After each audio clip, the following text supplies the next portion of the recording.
What's really fascinating about starseeds is that many of them will be telling you that they had a life as Illuminati, or as a bad person, or as even rapist, or someone who was a criminal, someone who did something wrong or killed, because it is needed. Sometimes they choose to get in touch with that aspect that I was mentioning later of the fallen angel genetics, of this dark shadow consciousness within humanity, genetic makeup, because they want to help humanity. And what's the best way to do it than to get in touch with it and integrate it? Because if they eventually get to integrate that within themselves, they heal that from the collective consciousness makers of humanity, of the planetary consciousness of Earth. So most of the time, that's why they choose truly terrible, traumatizing childhoods, truly horrible, programs like the ones that I was part of, connections to past lives as criminals, because they wish to be, the healers, the integrators of that. You got to accentuate the positive. Wow, I feel good. A little bit of feel good goes a long way. You're listening to Karen Swain, teacher of deliberate creation, accentuating the positive, showing you a way to a better life. Accentuating the positive, it's not just fad, it's sanity. Who in their right mind would accentuate anything else? Clap along if you feel like that's what you want to do. Hello and welcome to another show, Accentuating the Positive with Karen Swain. Always wonderful to be with you all again. Well, I have one of the most incredible, amazing people I've ever met on the show with me today. Many of you might have seen her before on Portals to Ascension or on Alan Steinfeld's show, New Realities. Marina has been doing quite a few YouTube videos of late. Marina Seren, welcome to the show, honey one. Thank you for inviting me, Karina. It's a pleasure to be here. Oh, you said my name right. I tell you what, this young woman is just so brilliant, so intelligent. Every time I see you speak, I'm blown away at your level of, how can I put it, your level of understanding, intellect, but also the way that you take in information, I like notice things, the way that you're attentive to stuff. It just blows me away. You sort of listen and take note, and you're really attentive. Even the way I say my name, most people don't even listen to the way I say my name and call me something totally different, but not you. So thank you again. Now, let me just read a little bit about Marina. Marina Seren is a 21-year-old experiencer from Madrid, Spain. She's a psychic medium, extrasensory seer, a conscious channel of higher mind, an intuitive artist, an ET contactee and abductee, a hybrid alien mother, a MyLab and MK Ultra survivor, a secret space program, psychic super soldier insider, just to name a few things. In 2015, when Marina was 15, the wake-up call encoded in her DNA activated, and she started the path of her spiritual awakening and the recovery of her memories. She received intense downloads on the structure of consciousness and existence, and information about what's really going on Earth, the real history of mankind, and her mission here. At that time, Marina observed her starseed hybrid nature, as well as the indigo crystal energy of her aura. She experienced the awakening of her psychic abilities and ancient knowledge. The dormant DNA codes placed in her by other beings activated, and she remembered her hybrid genetic implants and her role in first contact events. She also remembered being visited by ETs and ED entities, guides, counterparts, and star families, meeting them in her astral or lucid dreams and traveling to their planets.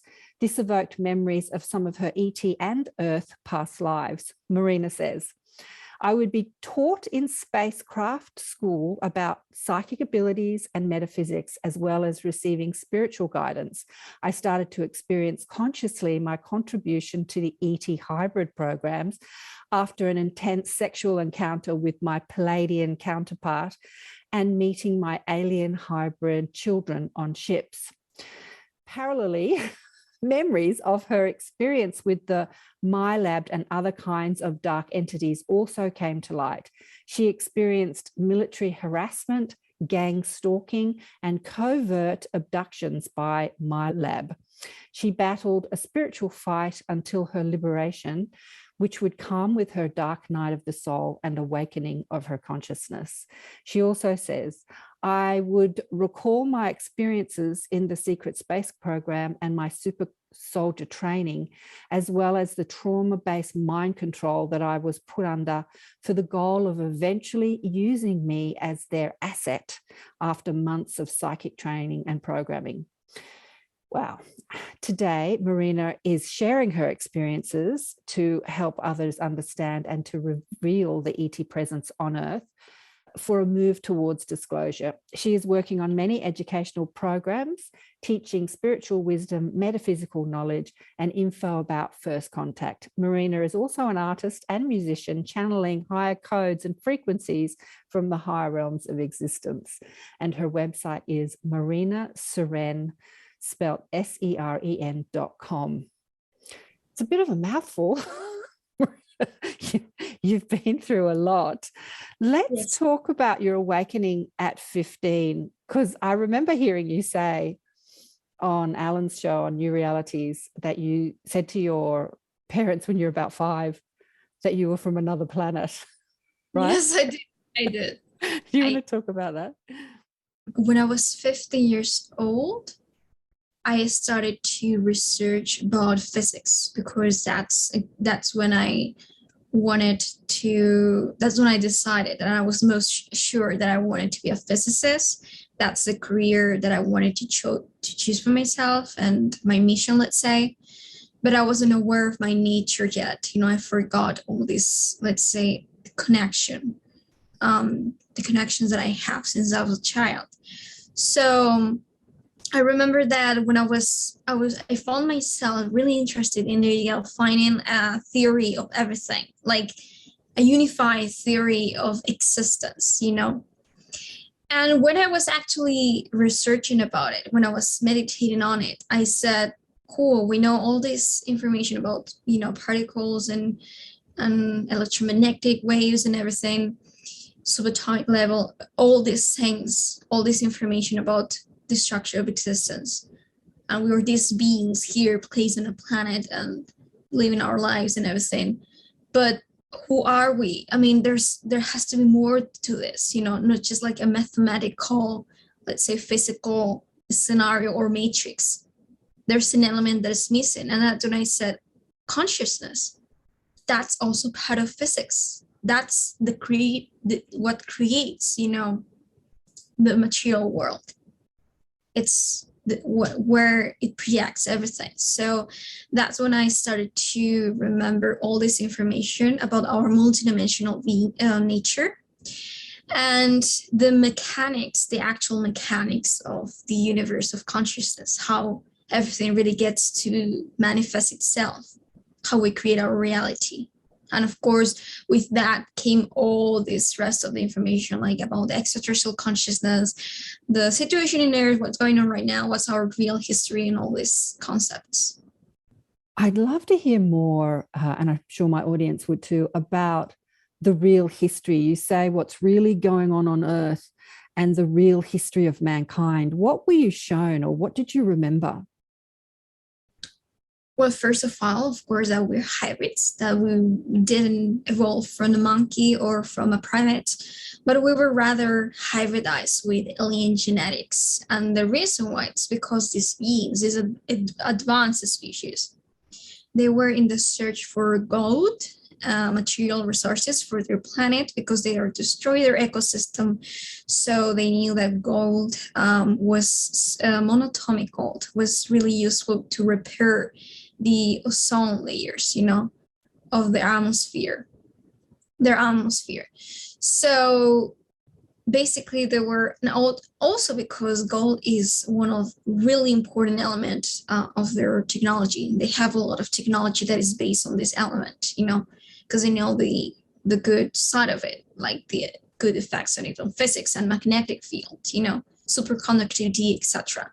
So what they did basically is that they travel from star system to star system in search for this material, and they found that Earth was really rich on it. They found like really big mines of gold, and at first they used their own slaves that were part of their, let's say, lineage, like this species, but that they consider them to be inferior genetically because they were mixed or they were impure, they weren't like royal bloodlines. So basically they used these people as their slaves, their slave race. They didn't consider them to be so godlike, so they will serve them. But these beings will eventually revolve, and start a revolution and stand against them and say, we're not slaves. We do not, this is tiring. We do not want to work, 24/7 for you, extract your minerals. And so they found a different way to eventually do it, which is to create a slave race that will have the same level of intellect, that not the same, but similar level of intellect that they will have, so that these beings could eventually follow their orders, synchronize, harmonize with what their, let's say, this collective consciousness will be dictating or ordering. And at the same time, as a way so that there will be a medium like element in between them and the planetary consciousness, because they understand that if they will extract the gold themselves, their own genetics will become karmically entangled to the matrix, to the planetary consciousness matrix of the Earth. So to not eventually manifest that, to not eventually get karmically attached or imprisoned, they used us as their slave race to eventually get what they wanted. And after that, some of them, a group of them, were insisting that we were inferior, that we shouldn't become as powerful as them, because the reason why we didn't eventually achieve that level of sort of like a level of empowerment of a spiritual consciousness on how we create our reality to become, to stand against them again and say, we do not wish this, we do not wish to be slaves and serve you. They deactivated aspects of our DNA so that we will understand our tasks, be able to perform this task, but never eventually achieve that intellect, that spiritual intellect that will make us realize how to create our own reality, to become independent. Another part of them defended that we were their children, that we were their own, let's say, family, so that we were deserving of their knowledge and to live a life on planet Earth. So when you say they, who are they? Those are the Anunnaki. The Anunnaki, yeah. Yeah. So this information, was this downloaded to you? How did you receive this information? Well, it's a mixture in between me going, being interested about this material when I was awakening and reading it from web pages or blogs or videos, and then at the same time getting downloads, getting like guidance, and whilst I was navigating through it, because that usually happens when you have a download. It's really hard for you to extract all the information by yourself. Usually you get words or ideas, you go and research it in Google or in a book, and you read let's say, the most general plot of it or the structure of it. And then when you actually have the base of it, it's when you can channel and extract forward all the rest of the information. It's like it fills in all the information that's not available online. Like it fills out the story. Yeah, I know what you mean. Yeah. And how do you think that knowing this information, not you knowing it, but collectively as a human race, how do you think that that will change us? Do you think it's important to get out there? I think it's really important to get out there because many of these beings,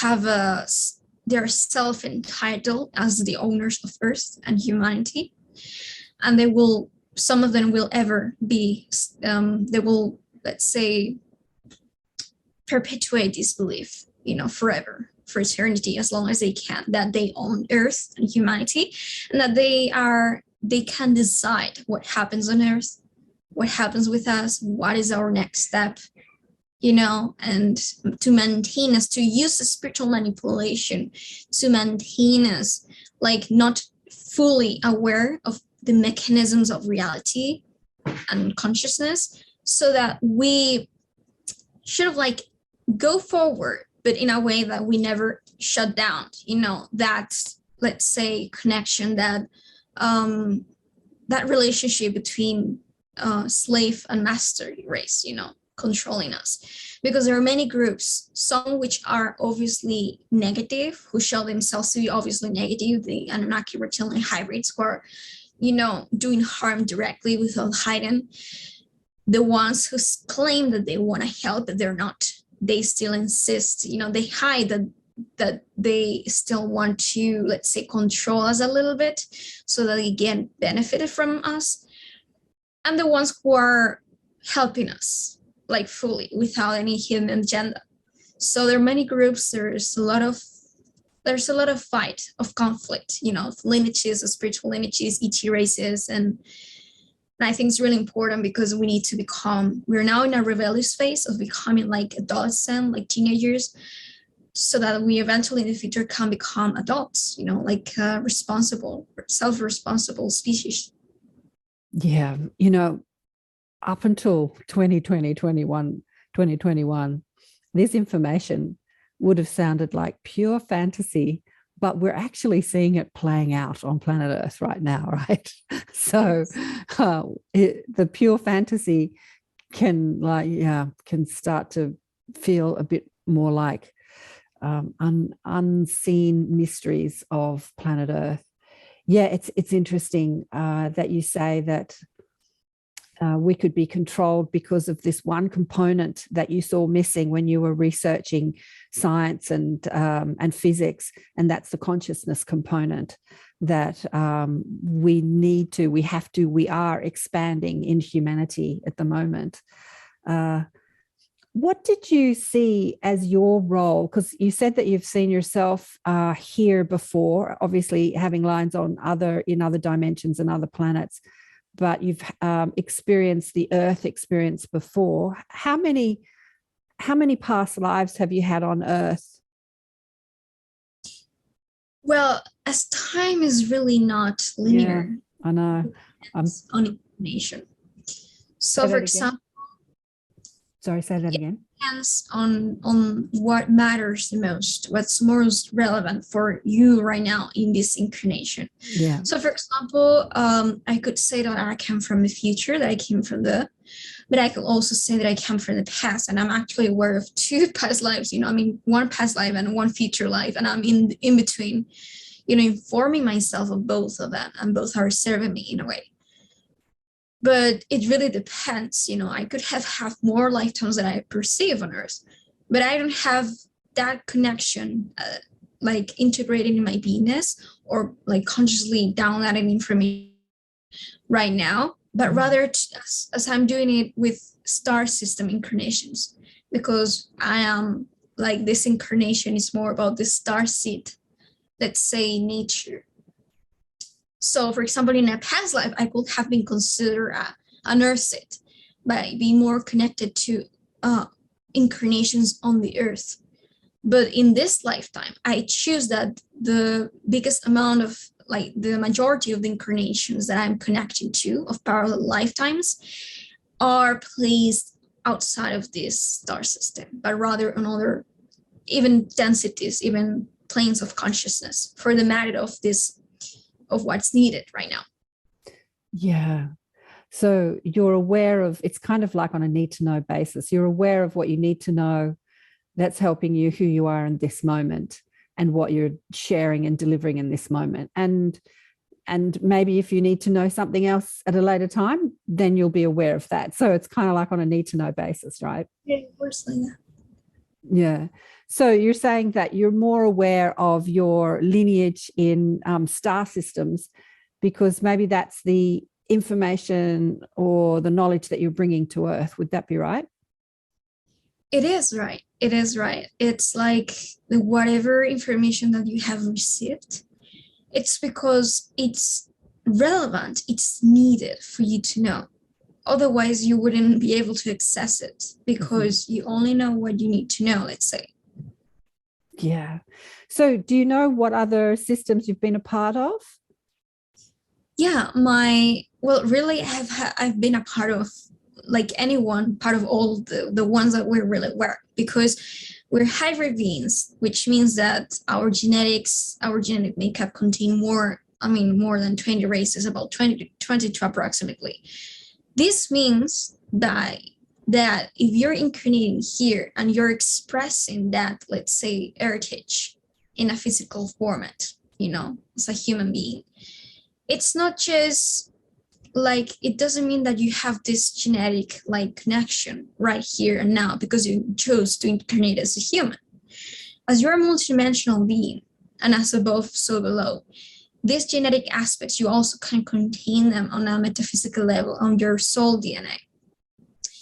But of course, depending on those genetics that you have activated more by incarnation, by experience, the experience that you have integrated by, going from timeline to timeline or lifetime to lifetime, navigating across, the galaxies and star systems, that expression that you have created or explored to be yourself right now as a soul, depending on that material, that genetics that you have activated or expressed the most, when you incarnate, you usually do it in lineages that are the most compatible with that aspect of your soul DNA that has more of that percentage of that specific star system genetic material.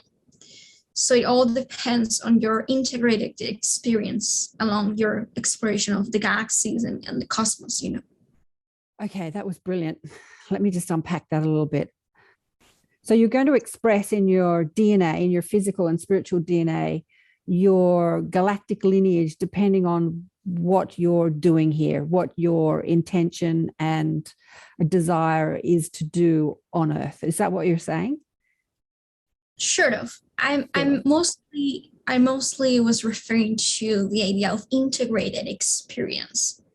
So, for example, if you have had most lives on Pleiades, and that's where you actually dynamically, not linearly, but dynamically come from, then that's the most, let's say, the highest expression of your genetic makeup, right now, your soul DNA, because you have integrated a lot of consciousness, from that experience, in your soul DNA. So if you choose to connect, you choose an incarnation of Earth because it's relevant for you, you will most probably do it in lineages that are, let's say, compatible with that Pleiadian DNA. So you will do it on lineages on Earth that have that connection to Pleiades, That's what I mostly meant. Oh, okay. So you'll do it with lineages that have that connection to the Pleiadian DNA. So do you identify as having a dominant amount of Pleiadian connection or DNA? And is that a kind of a European thing or? No, my most strongest connection that I perceive, it's the hybrid stylizations, the Andromedans, the Arcturians, and Pleiadian Anunnakis. I say Pleiadian Anunnakis because most people will think that I meant Pleiadian galaxy, like Maya, Tegeta. What I meant is the constellation of Taurus, the Aldebaran system. There's a star that is considered to be that it is in between Orion and Pleiades. But the beings of that star, Aldebaran, they are Pleiadians, actually, Pleiadian Anunnakis. Oh, I've got so many questions to ask you. It's all swirling through my head. I don't know where to start.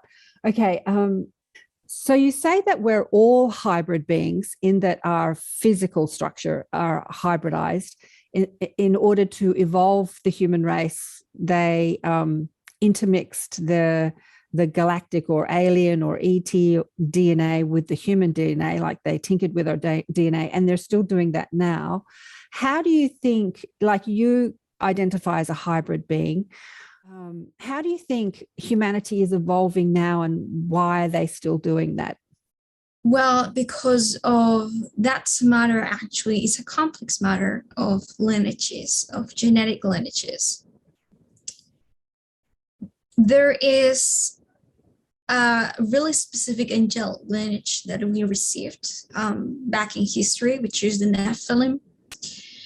And that's what we consider to be the fallen angel, DNA or bloodlines.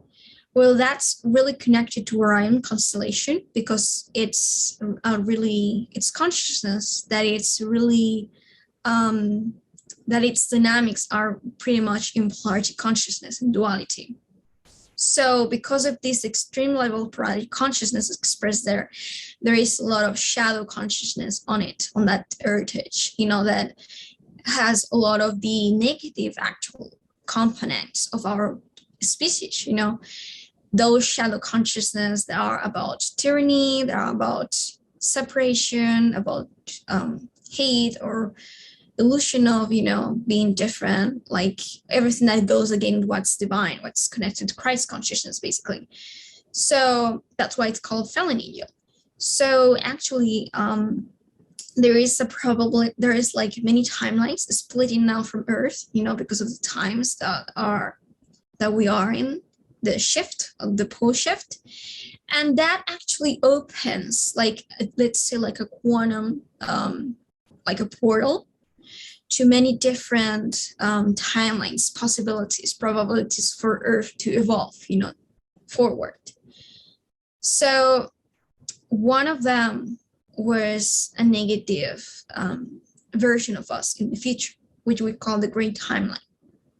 The Greys are basically humans from the future that, instead of integrating that, let's say, shadow consciousness, they decided to fix it, manipulate it, by disconnecting themselves from the human nature, which they believe it was the cause of it, when in fact it's not, which is emotions. It's not the cause of it. The cause of it, it's consciousness itself, its belief systems. But they didn't understand it by then. They thought that emotions was a problem, was an issue, was the real, the real enemy, let's say. So they shut down, they manipulated their DNA so that they wouldn't receive these energies, that information from that level of consciousness of themselves. And they basically antagonize it, they disconnect from their nature, from their emotions. They decided that the evolution was mostly about the development of technologies and of the intellect, and left aside the heart space, everything to do with humanity. That's who we are. So they found themselves manipulating genetics going so much against nature that they disconnected from their nature to a point in which they destroyed their own nature. And that's what happened to them, that their own version of Earth got destroyed, and their own species, they couldn't even reproduce. They will clone themselves to survive. So they observed that they were dying out. They were basically going extinct, and they decided, as they had tried technology, they decided that they needed to go back in time to fix it. And so that's why certain individuals that have connections with this lineage, with this specific family, which we all have, but some stronger than the other, are so connected to the hybrid programs, because they have a parallel incarnation as a Grey, in which they basically experience this. that they disconnected from their nature. So in a sense, some of them decided to get to those lineages, to their past selves, literally to their ancestors, most direct ancestors, and to decide that it will be great to do a bidirectional agenda, a co-creation, let's say, in between them and us, in which they will say, hey, we are you from the future. You made this big mistake. We are you. If we make this agenda, if we go forward with this exchange of energy in which we get your DNA to fix our genetics, and we give you also DNA so that we, let's say, connect you more with those aspects of your DNA that has been deactivated for so long. You will achieve higher level of consciousness, so you will have better tools to deal with your own shadow, to deal with your own, unconsciousness. And we will also get benefited because we will save our species. Some of them, though, like little aspect of themselves, decided that they will get it, but not in good terms. They will receive that by making deals with the military. Like, hey, you give us DNA and we give it technology and all these things. So some of them didn't really decide the most positive outcome at the end of the day. But the majority of them got to integrate their negative beliefs, to observe, to learn from their negative actions and decisions. And they actually did this where the founders of this big hybrid agenda here on Earth that will help humanity in not to commit the same mistake, Yeah. I've spoken to quite a few grey hybrid beings on the show, women in their, older women in their 60s. And it's interesting. It's interesting. I'm thinking about one who's very loving and very into emotions and very spiritual, and another one is not so much and gets caught up with what we get caught up with on Earth, the resentment and jealousy and competition energy. So like any of us, it doesn't matter how highly evolved you can be, you can still get caught up in the human emotions and get stuck in that righteousness of I'm right and you're wrong. Years ago, I read in the Seth books that there was a civilization on Earth many, many thousands, hundreds of thousands of years ago, before our caveman was supposedly on Earth, that manipulated their DNA because they wanted to evolve aggression out of their nature. Just aggression. So just that aspect of negative emotion. And they manipulated their DNA so that they evolved aggression out of their nature. And what happened was, as they evolved as a species here on Earth, aggression was something that was needed in order to deal with the third dimensional experience, like even weather. They were so not aggressive, so passive that they couldn't even sort of deal with thunderstorms or weather that happens here on Earth. And even giving birth is kind of an aggressive act in many ways, giving birth physically. And they moved underground to protect themselves, and they evolved their sound frequency and consciousness around psychic ability and sound technology. They use sound to propel themselves, to paint, to cook with, and all sorts of things. But they eventually died out as a species because they couldn't sort of protect themselves. So aggression is something I was fascinated by that when I read that, 30 years ago, because I thought, wow, aggression is something that is actually needed, although we need to use it in a way that's not harmful. And I remember Seth saying in the Seth books that the most aggressive act on Earth is that giving birth. It is an aggressive act, but it's also a beautiful act. So it's fascinating, isn't it? And actually, that's a really big lesson, because the actual metaphysics behind that, it's that everything that you get to experience in the third dimension, it's there for a reason, because it's part of that blueprint or template level of evolution of consciousness. Right. If you shut it down, if you cut it out of the system, of the equation, of the integral, you are you're really like stopping you from evolving, because when you ascend, when you want to transcend to higher levels of consciousness, what you need to understand that those higher levels of consciousness are integrals. They contained the lower aspect of consciousness, integrated in an integrated manner, let's say, but contain it. So to leave it out of the equation, it's to really stop you from getting to that higher, most integrated state of being. Yeah. And when you actually do it, you place it outside of your consciousness so that the physical reality mirrors you. What is that you contain within your consciousness? What is that you need to understand that it is a part of you? So if you become genetically not receptive to it, what is going to happen is that you're going to place it all outside of you, and it's going to end with you because it is you. You're going to die if you do not align with who you truly are and what you contain within yourself. So that's actually the mechanics behind it. It kills you. So beautifully said. Absolutely. And I think that many beings elect to come into this third dimensional earth experience not to torture themselves, but to challenge themselves and to evolve more rapidly, because it's so difficult with emotions, the range of emotions that we have here. And I see so many starseed, or people identifying as starseeds, who think that they come from other worlds of love and light where everything's beautiful and there's no hardship, suffer here because they feel victimized in this earth arena. What do you want to say about that? What do you want to say to these starseeds that feel like? Well, that's a really interesting point, because actually, yes, they do, but it's because they choose. I mean, they need it.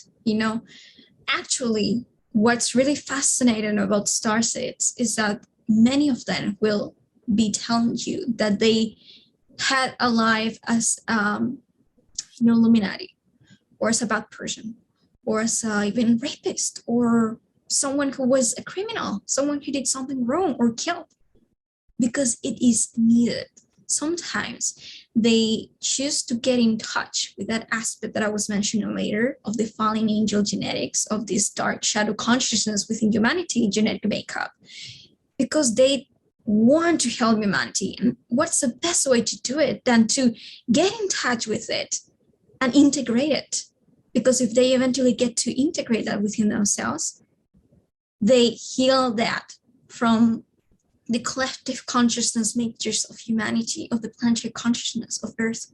So most of the time, that's why they choose truly terrible, traumatizing childhoods, truly horrible, programs like the ones that I was part of, connections to past lives as criminals, because they wish to be, the healers, the integrators of that. Marina, I think that is probably the most important message that you bring, especially to starseeds, that by integrating the lower levels, the lower levels in their being is their service to humanity. And yeah, I have a lot of friends that identify as, with their galactic lineage and have come into very traumatic families and experienced rape and violence and trauma, and they're like, why? And until you arrive at that understanding that you've just told us, that it is to integrate those lower levels in your being, that as you do that work on yourself, you're actually doing it for the whole of humanity, and that is their service to Earth. Yeah. Yes. And actually there's science behind it. When there's a Kundalini awakening, these electromagnetic impulses from your beingness, from your bodies, it's influencing the telluric lines of the magnetic collective, let's say, spectrum of the Earth, like so let me repeat that. When there is a Kundalini awakening, it's influencing the toroidal, what did you say, toroidal lines? Electromagnetic field of the planetary consciousness. Okay. That's the That's a spectrum of light that contains, consciousness, our collective, as a unified, field.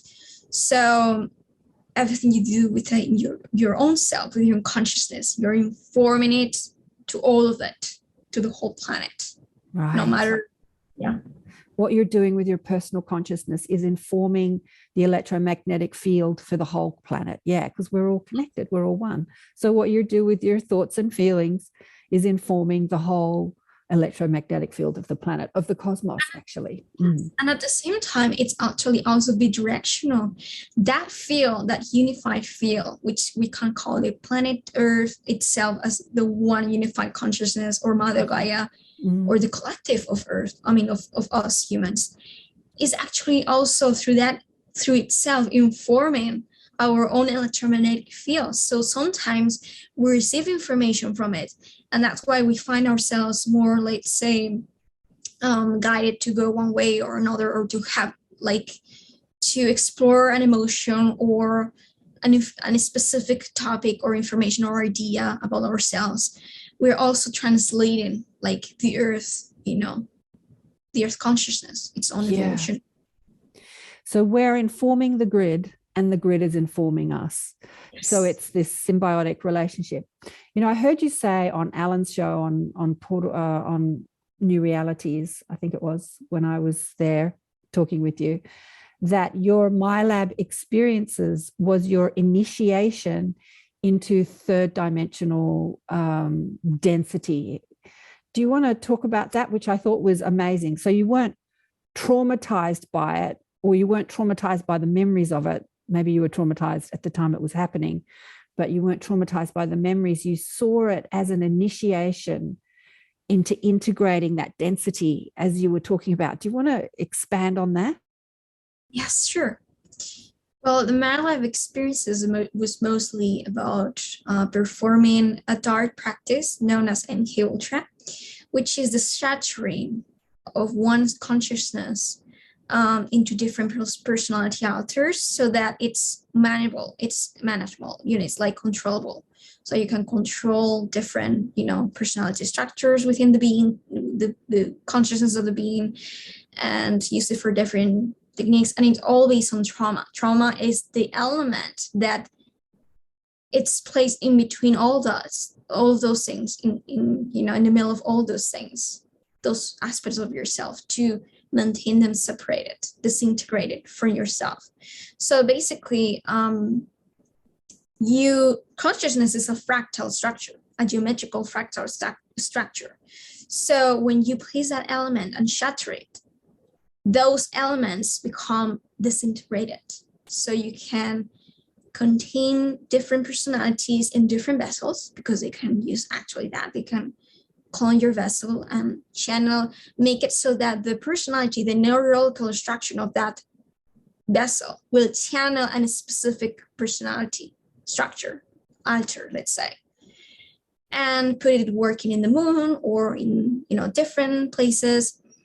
And so for me, that was, of course, the, let's say, initiation towards the achievement of the reintegration of all those shadow consciousness of myself, the aspects that are reflecting me, who I am not, what is the opposite of who I truly am, and the aspects that, on the other hand, it's who I truly am, the true me, say. Yeah. So reintegrating the aspects of who you are not back into the wholeness of who you are. Yeah. So when you had, so you were 15 when you started to have memories return. How old were you when you were experiencing this MK Ultra program? Did they take you as a little kid? Yes. Unfortunately, I was about, I think, 5 years old or 6. I'm not aware exactly of the age, but approximately. Mm-hmm. And they were performing sort of traumatic things on you to try and shatter your consciousness into different personalities. We had a beautiful master soul in my online group called the Inner Sanctum a couple of weeks ago, called Serena Faith Masterson, who is in her 60s now. I think she said she's 66. I can't remember. Anyway, and that happened to her as a baby. She was born into the MK Ultra, and they put her out in the rain at 3 days old and just watched the baby just naked in the rain. Just what would it do? Just tortured her and tortured her and tortured her physically, sexually, in every way, to split her into over 300 personalities, separate personalities. And it took her about 30 years to heal. And now she's integrated all that into her being. And now, you know, is in connection with her higher self coming through her. So as I was hearing her story, I've had her on the show and in our group, I was realizing exactly what you say, Marina, that she wasn't just doing it for her own experience, that she was doing it as a service to humanity. Oh, it makes me shiver when I think about it. As we integrate our negative aspects, our sense of loneliness and separation and being victimized and being ripped off and being hurt and being abandoned, as we integrate that into our being and return to love, we inform the field, the grid, and it shifts, you know, the consciousness on earth, right? Yes, it does. It really is. Yeah. Amazing experiences. So when you said to your mum at 5 years old that you were from another planet, I know, right? How do your parents feel about you? Are they, you know, how do they experience you? Well, as a really strange child, of course, because, you know, it will be like a never ending thing, you know, like, for example, I will paint things I will draw anything, like any, like dolls, like people, like cat, animals with really big eyes and really small mouths, like alien-like. So they will be like, well, okay, she's a bit obsessed with big eyes, you know. And then I will wake up one day and say, and dream that I was in space, you know, that I was in a spaceship and that I was, you know, there being taught or whatever. I'm not sure if it was a dream about the SSB or about other institutions, but I remember that I will say, Mom, when is space travel going to be a thing? I want to go to space. I miss space, you know, I miss spaceships. And she will be like, oh, well, maybe 2000 something, you know, it will be possible. And then one day it will come out and say, I will always be interested in space, and go to science museums, you know, in which they will have, you know, the planet Earth and stars and, you know, on telescopes, on all these things. And I'll be like, wow, this is fascinating. This makes me feel like home, actually. And I will say, Mom, when I grow up, I want to be an astronomer. I want to be a physicist. And so I was so obsessed with space and everything related to it and ETs that I will say to my mom one day and my parents, I'm just not from this planet. I am an extraterrestrial. And they were like, what? You know, and I will start speaking like tongues that I made up myself that were like supposed ET. And they will be like, okay, so what's this? And I'll say, this is my planet's, you know, language. This is my tongue. I come from another planet, Mom. And they will be like, okay, so if you're an alien, how did you came here? And I said, well, I teleported to your womb, Mom. And they will get, you know, of course, surprised because I was a child. How did I know about that concept, you know, already? Teleportation, you know? Yeah, and the funniest thing is that I will say it out loud, you know, to anybody with no filters. So, for example, they will be reunited with their friends and they will say, tell them, Marina, where you come from. And I'll say, I'm an ET from another planet. And they will like, why is she so sure? Your child is scaring me because I do believe her. Like, I do believe her. She's so sure about it. So, yeah. Look, I totally relate. And, you know, this has been going on because I'm a lot older than you. And then I've spoken to people that are older than me who have that same experience. But I remember as a kid, there was a cartoon called The Jetsons. I don't know if you've seen it. Have you seen it? It's like a funny little cartoon that was around in the 70s. And it was a space, like they lived in a, you know, cars were like little spaceships. They lived in this really futuristic place. And I thought that we'd be living like the Jetsons when I grew up. and we aren't. Like, I was sure that I was going to have a flying car, a flying little spaceship as my car when I was an adult.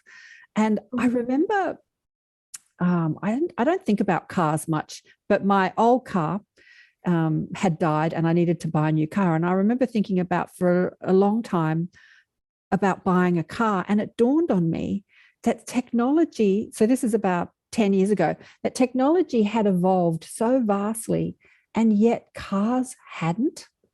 And it dawned on me that there had been this suppression. It just dawned on me when I thought about buying a car that there had been this, we'd been held back in some of the technologies on this planet. That why have we got a smartphone in our hand and yet cars have not really evolved? They really kind of look, not much different to 20 years ago. And I still think that today. I still think, why aren't we flying around in flying cars? Have that technology. Yeah, I know. It's all there, but it's been suppressed. Suppressed, definitely. On purpose, for money. Right, on purpose, for money, for control. Yeah. It was, absolutely. So, wow. Where do we go from here? What would you like to say to people? What's your message to people as a star seed hybrid being? What do you want people to know? What do you think the most important thing is that people know about who they are and what they can achieve? Well, I wish to remind people that spiritual awakening, it's a really personal journey, which doesn't mean that you get to be alone and walking alone. It's not about that. It's all about unity. We're connecting with the all. But when I say that it's a personal journey, I mean that it is something that they should understand as, let's say, as a way to recognize who they are as a creator, like their true potential as a creator being. Because many times when we gather all together in a spiritual community, or like the New Age, for example, community, there's a lot of comparison. There's a lot of like dogmatic beliefs in between. And so most of the times we find ourselves like the believing that we should follow one people or one person, or even it is that whatever that it is says, it's that thing, that we should go their way and do what they tell us to do. And that's not spiritual awakening is about. That's not spiritual awakening. It's about awakening to that inner, let's say, to that inner knowledge within yourself, to that potential that you have as a creator, that nature that you are as God, So it's time for us to empower ourselves a little bit and to not let the doctrines or dogmatic beliefs or or even ETs telling us what we're supposed to be, let us like disempower ourselves to a point that we feel like that we should, let's say, make their wishes true, like in that fashion. I think it's time for us to understand that spiritual awakening, it's a really creative path. It's extremely creative and extremely personal, and it's about intimacy, like with yourself, with who you truly are, and what you want to navigate. It's up to you. And I think that it's time to become empowered and mature enough to start discerning and not letting the outside dictate where should we go next, what's the next step for us, but rather be us who say, I need to go this way right now because it's the thing that, the universe, I feel the pull, my soul is asking me to go this way, or I don't want to go really that way, I prefer this way, or that's not how I really feel about myself. I believe that it's time for us to accept the guidance and to follow teachings if we choose to, if it helps us, but to not disconnect with our free will, with that, let's say, inner guidance that we ourselves have. Brilliant. Perfect. Yeah. With so much information out there on the internet now, with so many hybrids and gurus and spiritual teachers and ET consciousnesses and all sorts of people bringing a message to humanity, what do you think that brings? So your message is to stop looking outside yourself for your wisdom, look within.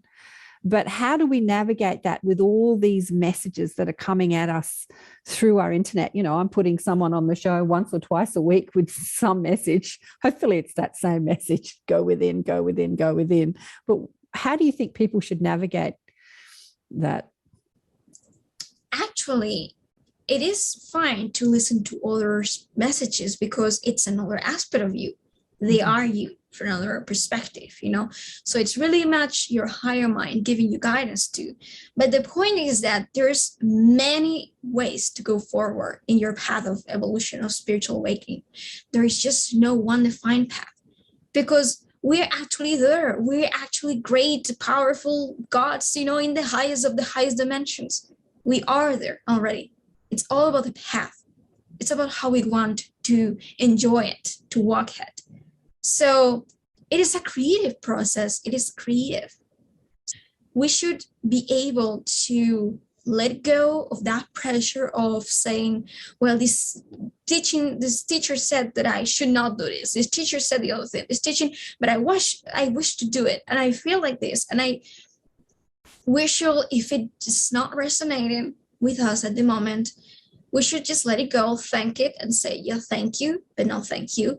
This is not for me right now. I prefer this way. And tune into different, you know, channels, depending on the information, if it resonated with you or not, and be kind to yourself in that perspective, you know, like. Absolutely. Yeah. Serve in a way. Yeah. You know, that's why I put so many different perspectives on the show. It is not to get too wrapped up in one perspective and think that that knowledge is the only knowledge, but to listen to all different perspectives as it reminds you of your memory of who you are and what resonates with you, and Exactly. leave behind what doesn't resonate and take on what does. Yeah.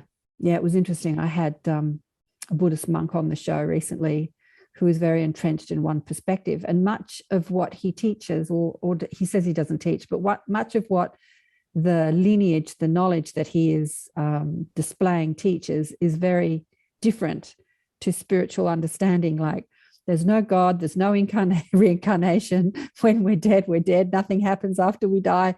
It's fascinating. But then he brings this knowledge of being in the now and being connected to the breath, which is so important. It's such an important message. So there's much that we can take from everyone's story, even though you don't agree with all of it. You can take a bit of it, right? Yeah, and that way we will avoid tyranny, because when there's a tendency to make people like the next guru or the next, you know, ultimate teacher. And that's not true. We're going to have them eventually as important figures for, you know, given important messages, as a way to converge people's attention into one single, two single, three single, whatever amount of points it is, so that we look at them and say, oh, okay, you know, I resonate with your information, and we all merge there so we can discuss the information being presented and create like a scenario for us to evolve eventually, you know, while we align with it. Yeah. To ground, you know, but we shouldn't make it so that, you know, all that guidance, all of that responsibility plays outside or in these people, but rather us, you know, to become empowered eventually, so that we do not give our power away. Yeah, you are your own guru. Yes, and this works both for humans and ETs, you know. This is not just about just human gurus, but ETs eventually too. Yeah, absolutely. This is the message that I received in so many ways throughout my spiritual journey, in so many ways, as I was seeking the teacher and the guru and reading books about spiritual people that had their masters and their teachers. And I would call out for my teacher, like in physical form, to come along, and they didn't. They would come in books, and they would come, you know, everybody was a teacher, basically. Everyone I met became my teacher. And the guru is within, not to give your power away to a guru. Yeah, the age of the guru is over. It's about being the guru, being the navigator of your own journey, the deliberate creator of your own reality, and not giving your power away to anyone else. Yeah. Love that this is coming from a 21-year-old. You've got this down more than most people. I love it. So for you, Marina, you started becoming more public with your understandings and your memories and your downloads at the beginning of this year, really, wasn't it? Almost summer. So your summer in Europe last year, your summer last year, 2020, or summer this year? This year, like 6 months ago. So is that when, who first put you on? Was it Alan that first put you on? Alan, yeah. And you hadn't really done YouTube or anything really public before that? I did, but on smaller channels, so I wouldn't get that exposure to the degree that I got with Alan. And were you doing it and you were speaking it in Spanish? Was it in Spanish? In English too. In English. But you really learnt English this year, only this year. No, when I was 3 years old. Oh, you did? Because I heard you say on Alan's show that you had to learn more English to sort of come and present on his show, but you already knew English before then. Yes. Oh, okay. Because I was thinking, God, you've got a better command of the English language than most people I know. So are you finding that a lot of people are reaching out to you since you've had that exposure, wanting to sort of you to be their teacher? And yes, and it's been a beautiful journey so far. Lots of people coming to me, telling me stories about their lives, or trying to reach out for help, asking me for services or to eventually connect with them, and that's sweet. So that message of don't put your power in somebody else will, be more apparent to you as people sort of, try to do that with you. How do you think you'll navigate that? Actually, I've always have it in mind. I've observed a tendency among people to let's say yes, I believe I trust in your guidance and everything. And by the moment when I'm observing, it's nothing out of alignment. I do observe that with the people that come to me and agree with my knowledge, it's because they agree with itself, with the message itself, not just because I say it, because I'm not like a figure. I don't consider myself a figure yet, but the people that come to me and are grateful for the message that I'm giving out, or they resonate with information, it's because they resonate with it because they agree with the message itself, not me. And I like that, because I wouldn't want that a person will just follow my message because I say so, but rather because it helps them eventually, because it really is being of service to them. So I think that for humans, the most difficult thing that they bump up against is their own negative emotions. So I'm someone that's been teaching deliberate creation for many years, and how to navigate your negative emotions, how to pivot, how to change, how to move, up and down a sliding scale of negative emotions, how to get a hold and not let them control you or your actions. What would you say to people about negative emotions? What do you do when you hit a negative emotion? Well, a really interesting question.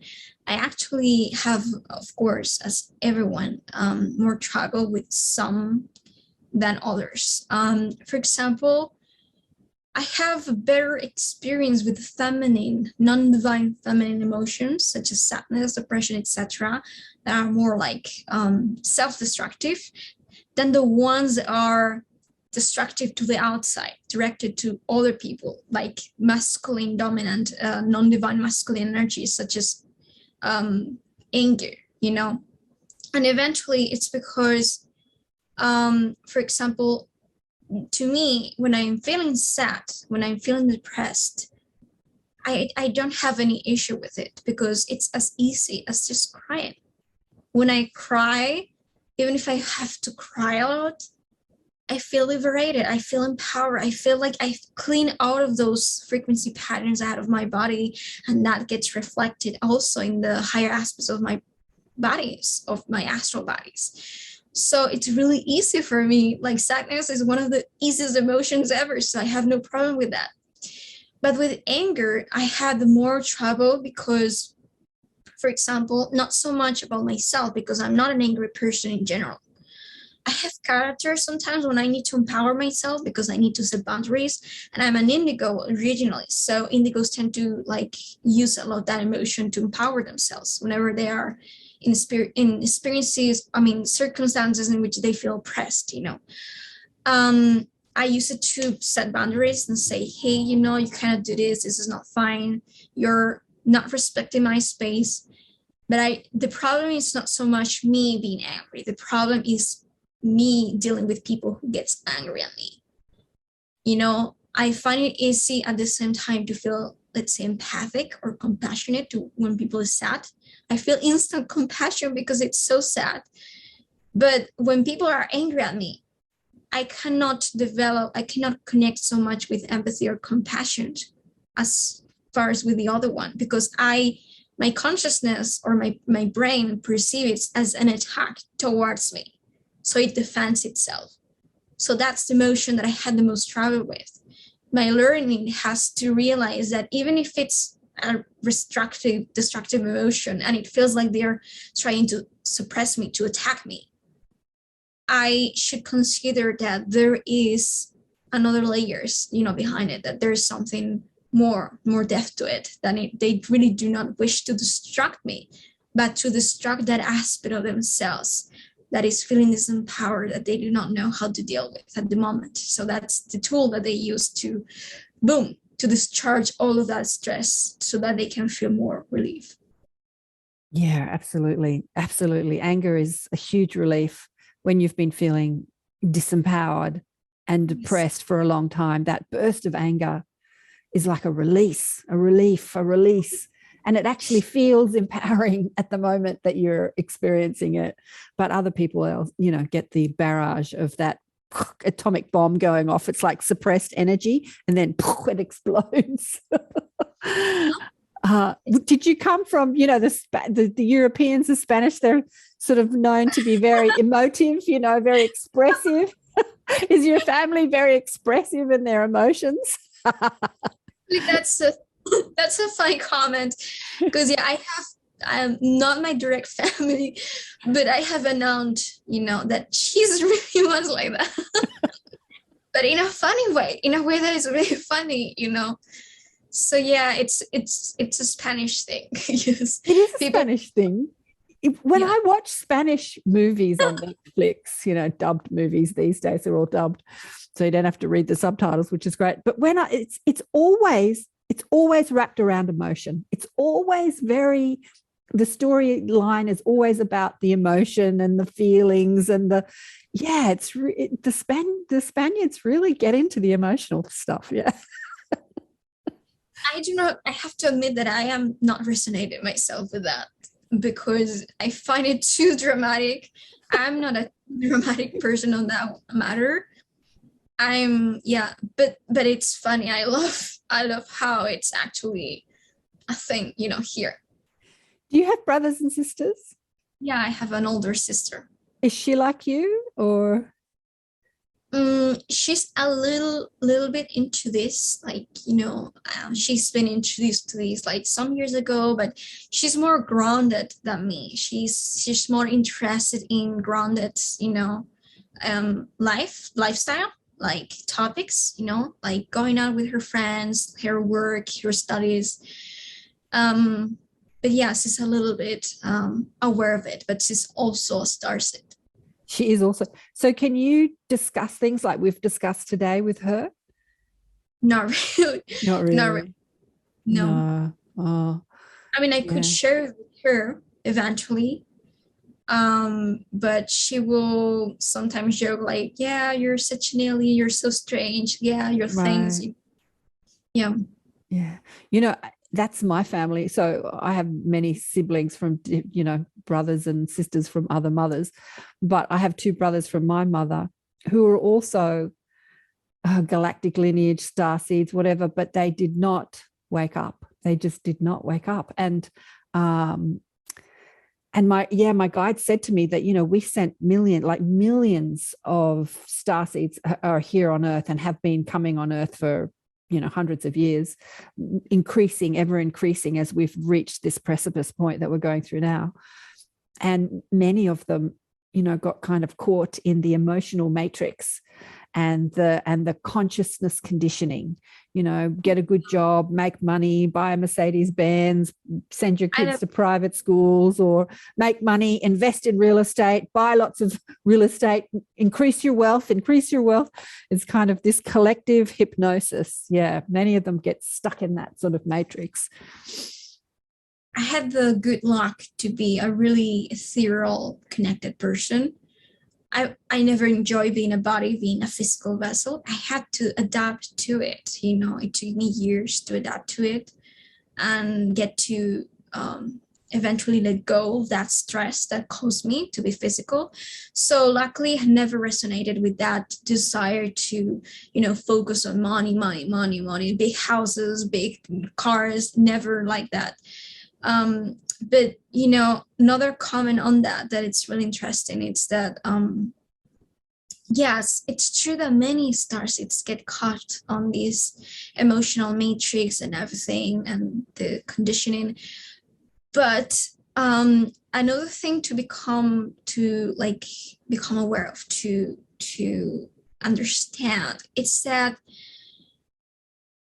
just because a starseed doesn't get aware of the mechanics of consciousness, of the history, the real history of humanity, or what's going on, the circumstances that we're experiencing on a higher level as a collective, doesn't mean that they could not eventually wake up.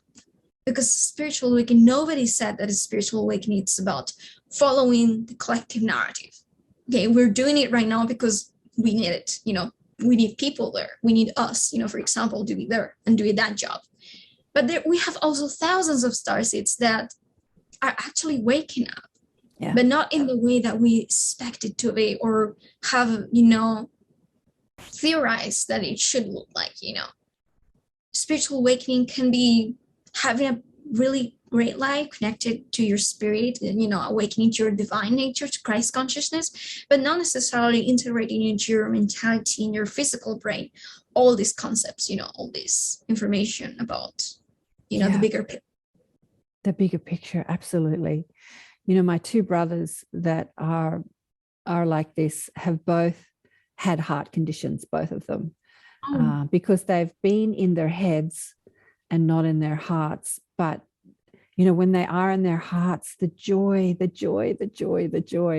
But we've been conditioned to be this intellect, to study and to sort of be concentrated in the head. I remember at school I was dyslexic, and so I would enjoy the creative pursuits and I couldn't work out the intellectual pursuits, like geography and history and spelling and reading, just couldn't do any of that. But I could draw anything and dance and sing and do all that sort of stuff. So it's kind of really interesting that there isn't this balance in our school systems of this creative as well as intellectual. There's this complete out of balance, like 10% creative, 90% intellectual. It's really interesting. So what are you studying at the moment? Because you're at school still, aren't you? You're at university or no? I'm doing a higher grade of 3D animation and modeling. But this is the last year, and I planned, my biggest dream is to study physics. Mm-hmm. I think you could teach physics, actually. I think the physics that they would teach in a university setting is outdated. There's a new physics that's coming in. Like I'm sure that you could understand Nassim Haramein. Have you seen Nassim talk? Nassim Haramein, who speaks about the new physics, and where is he from? Yeah, go on. But one certain thing that I know for sure, it's that physics needs to start integrating in its field the element of consciousness. Consciousness, exactly. It's not an element itself. I'm growing on that. It's not an element on the structure. It's the creator of the structure itself. Exactly. Yeah, exactly. It's the one component. Yeah, it's the one component that's been left out. A friend of mine puts on the Social Good Summit, talking about the UN has this 20, I can't remember, 20, 21 or components like health and poverty, what we're addressing in our world. And the one thing they have left out of all the things they're addressing, poverty and, pollution and all these things that the world needs to address, is there's no consciousness component in that. And my friend who's Portuguese, who puts on the summit here, I say to her, get me on stage to talk about consciousness, get me on stage to talk about being deliberate creation. And she says, but it's not in the system. And I'm like, but it needs to be in the system. It's so interesting that the UN have left that out of like what we can discuss. Yeah. Consciousness is the overarching, it's everything. Yeah, it's everything. So just before we go, I know it's late for you there. Marina's stayed up late to talk to me today. So it's probably about 10:45, isn't it, over there? Oh, yes.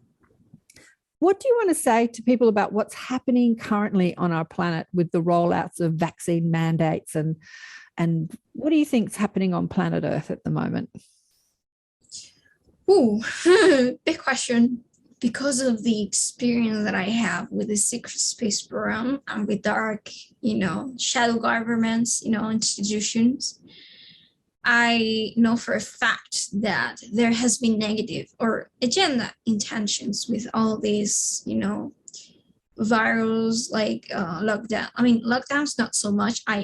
I personally saw the lockdowns as like a way to stop the virus and to have like a quarantine for us to look at our own shadow and, integrate stuff. But I am believing and supporting the belief that this has been an operation, like a shadow government operation. Now, I'm not usually keen to share that, on my page or my webpage, because there's so much conflict, there's so much separation going on right now, like believers of conspiracy versus supporters of the vaccine and blah blah, and everyone fighting each other, like that. I prefer to leave it out, to everyone as their own responsibility to navigate to what reality they prefer to sustain, to support, that it's most resonated with themselves, with their truth, because it's really like that's complex. I don't want people to become scared of it and disempowered, because even if it's something created by the government with negative intentions, we need to understand that any narrative, anything in the outside, even if it's your physical body, anything in the lower levels, anything, it's a harmonic, it's a subdivision of the principal harmonic of who you are, of your beingness, of that belief system, that it's not as powerful as that one principal harmonic. That principal harmonic is the integral of all the rest of the possibilities of the things that you see outside reflected. Technology, dark magic, manipulation, blah, blah. All these things are tools. They are not consciousness itself. They are aspects of consciousness. So you can use tools to manipulate consciousness eventually. But consciousness is the last word.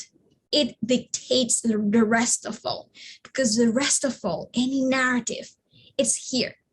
It's a subdivision. Consciousness is that principal harmonic that contains it all. Beautifully said. Beautifully said. You create your reality. You create your reality. You create your reality. You create your reality. Yeah. It was said in the Seth books, the same books that I spoke about before, that I read in my 20s, channeled information that came through in the 60s. The one that talked about, the civilization that devolved aggression in their DNA, those same teachings, that there are two rules to life. One, you create your reality, and two, there are no limits. No limits. No limits. So the consciousness, the most powerful, the ones we have more. Our consciousness is the overriding factor of everything. What we believe, what we think, what we feel is creating our reality. So yeah, what we resist persists, what we push against, we keep in place. And what we integrate or love or are grateful for or appreciate transforms, integrates, as you said, transforms. Yeah, we create a liquid matrix. Yeah, perfect, beautiful. Marina, it's been just such a delight to speak with you today.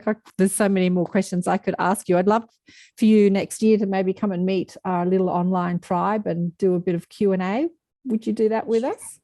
So it'll be probably around the same time, your late night, morning here in Australia, but we speak with people all over the world, America, Canada, Denmark, Germany, all over the world, Australia, New Zealand. Cool. So I'd love to invite you as a guest teacher next year to meet the little tribe. And thank you so much for sharing your amazing wisdom. So much for inviting me. It's been so beautiful. I really love it. I really love the conversation. You know, usually I tend to repeat myself a lot in interviews because people have really similar questions. But with you, I love to talk about, you know, to dive into many different topics and questions. It's been great. Thank you so much. Isn't Marina just wonderful? She blows me away every time, honestly. Her level of understanding, her level of intellect, her level of consciousness blows me away. Anyway, we had a conversation after I turned off the recording about the current world situation that she doesn't like to talk about too publicly. And I was just quizzing her about her personal situation. And she's made a choice that has not been the choice of her family. And her family is like egging her on to choose a different path. And she's sticking to her guns. And so interesting times on planet Earth and opportunities to stand up for what you believe in, even in the face of ridicule and judgment and lockdowns and lockouts and coercion. An incredible opportunity to stand your ground and stand up for what you believe in. That's how I'm seeing it. That's how I'm seeing what's happening on planet Earth. Yeah, I'm seeing the whole system coming crumbling down. And I wondered what it was going to take, especially the medical system. The medical system, you know, it can be a fabulous system. If you've had an accident and you need to have an operation or something, it can be wonderful. And I've benefited from it in that way. When I had a motorbike when I was a young girl and somebody came down a one-way street and ran into me, smashed me up, I benefited. Although when I was in hospital, the doctor that did because I went through emergency and I didn't elect a doctor. I just had the doctor that was available to do the operation. He was apparently the head. You know, I got kind of supposedly got lucky and got the head of the surgical team that did my operation to fix my arm that was smashed up. But when he came into my room to check on me, he didn't look me in the face. He didn't look up. He didn't use my name. He just looked at the clipboard at the end of my bed. He looked at my wrist. He asked me how it felt. He did not look me in the face. And I said, I didn't know who he was. I said, who are you? Hello, who are you? What's your name? And he didn't tell me. So he walked out and the nurse came in. I said, who was that? He said, oh, that was your surgeon. And I said, don't want that man back in my room again. And she said, oh no, he's the head of surgery here. You can't do that. You can't do that. And I kicked up so much fuss. And I said, I don't care who he is. If he can't look me in the eye and at least tell me his name, I don't care who he is. I don't care that he did my surgery. I'm not going to communicate with that man again. And I stuck to my guns. I think I was about 23, 24 at the time. Can't remember how old I was. I was young. And the nurses in the hospital kicked up a whole lot of stink. Turns out he didn't do the operation very well. And I had to have another operation. And they got a young intern who to do the operation because they had a surgery. I wouldn't let him near me. And he fixed the problem that the head of surgery did. But, you know, this system that you're not a person, that you're just a number in a bed, I'm sure that's changed today because that was a long time ago. But the whole medical system has to change. And I think that what's happening on Earth is revealing what's wrong with it, actually. And that we need to include, as Marina said, we need to include consciousness into the equation of healing. And when you do, healing can be so instantaneous. Honestly, I've used my mind to heal so many things, to heal fractured bones, to heal I've used my mind when I've dropped something on my foot and seen a lump swell up. I've just seen it go down and then watched it physically gone down. I've used it to heal cuts instantaneously. The power of your consciousness is exponential. The power of your thoughts and emotions is exponential in manifestation, including manifesting health in your body. Yeah, focus on what you want instead of what you don't want. The power of your consciousness is exponential. So when the medical system starts to introduce that, it will change medicine in so many ways, in so many ways, in so many ways. And I have lots of friends that are going into hospital systems, teaching people about mindfulness and meditation, which is the power of consciousness. So it's happening. It's happening in schools, it's happening in systems, it's happening in hospital systems. He's teaching nurses and pediatric doctors and nurses about the power of their consciousness. Yeah. Anyway, we are in exciting times, and having someone like Marina on Earth, I'm sure there's many Marinas out there, but I only know one. David, my friend David, just is blown away by Marina. He can't believe that there's someone on Earth like Marina who's so young and so tuned in, tapped in, turned on to higher wisdom and higher consciousness. And yeah, she's amazing. Absolutely amazing. Okay, so next year, hopefully she'll come and have a chat to our little online tribe, the Inner Sanctum, and we can quiz her some more. And yeah, who's coming up? We had beautiful Josie Thompson on this weekend, and our last guest teacher for this year will be Tanis Helliwell, who's also an incredible consciousness teacher, amazing, one of my favorites. So she's going to come and chat to us, and we can quiz her about all sorts of things. She runs a whole slew of courses. If you check out her website, she does all sorts of consciousness courses. There are amazing people on the planet teaching amazing things. We are very blessed and very lucky with all these incredible people. And thanks again for listening and watching and sharing the shows and sharing what you've learnt. And remember to check out the book Awakened by Death if you haven't already. Thanks again for listening and watching. Love you big time. Bye for now.